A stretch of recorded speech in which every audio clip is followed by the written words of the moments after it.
The brain itself is divided into a central hemisphere, cerebellum,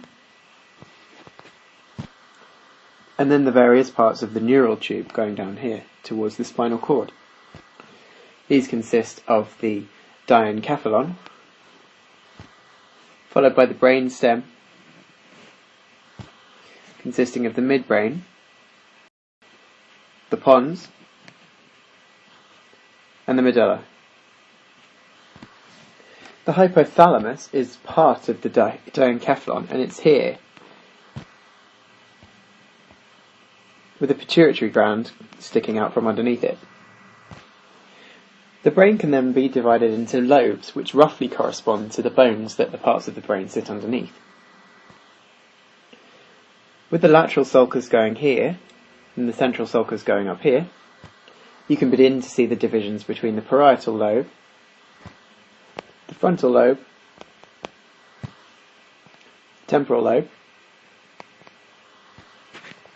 and the occipital lobe.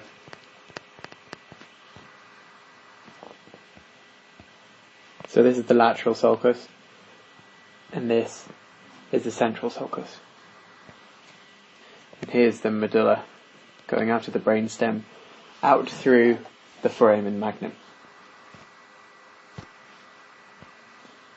The fit is approximate but not exact, because you can see that the central and lateral sulcuses don't actually fit directly underneath where the sutures lie.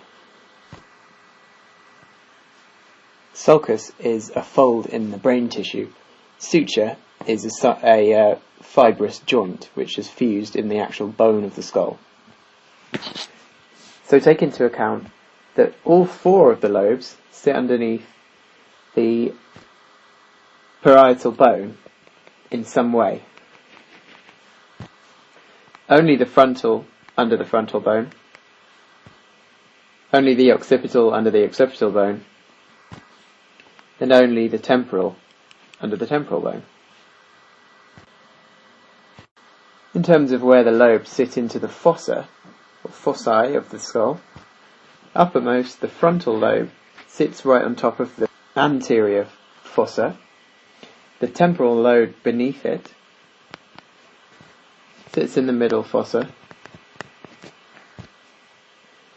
and the cerebellum sits on the posterior fossa.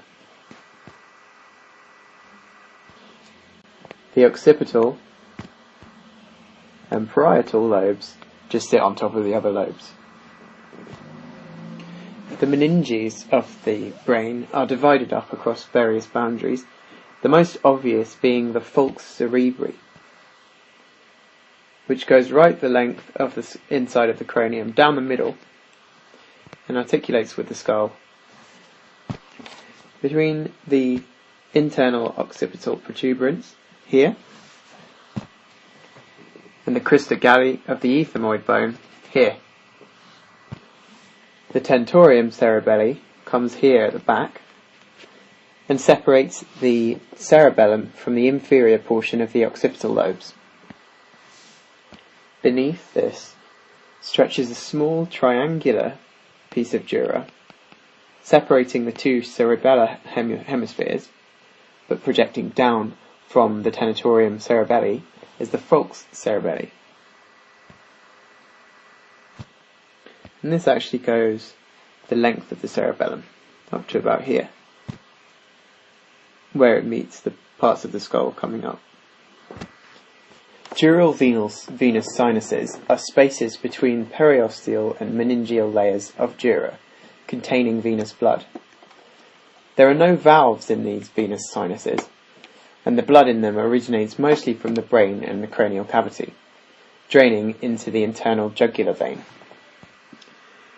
They are the superior sagittal sinus, inferior sagittal sinus, the sinus rectus, or straight sinus, cavernous sinus,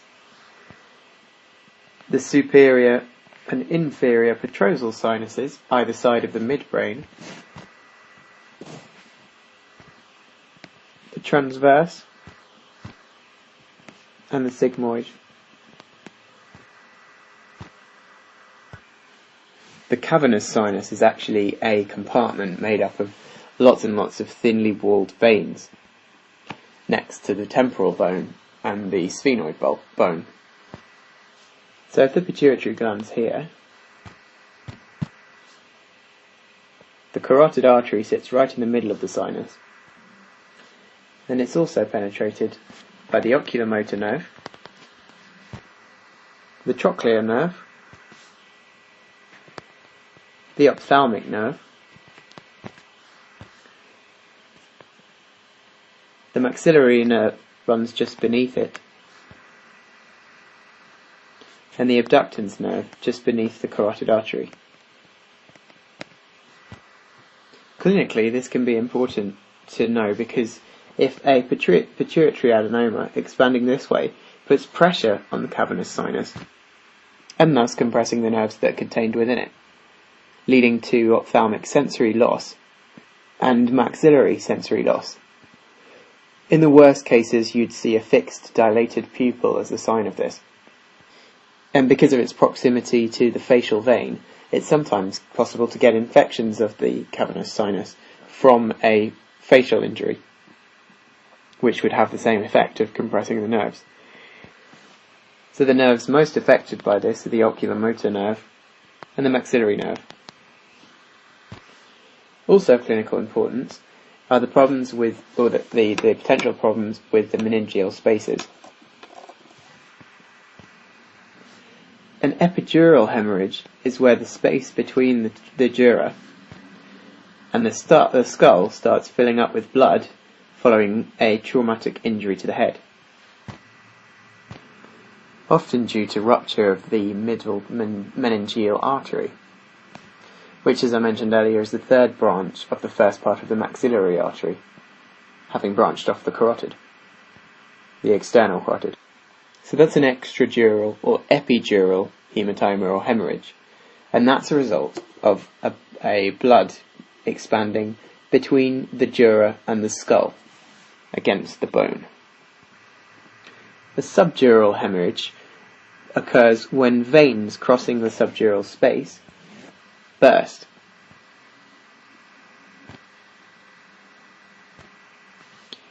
And blood actually begins to build up between the dura mater and the arachnoid membrane. So not actually against the bone, but between the layers of dura. And so a subarachnoid hemorrhage occurs in the space between the arachnoid and the pia mater, so the second deepest and the deepest layers of meningeal membrane.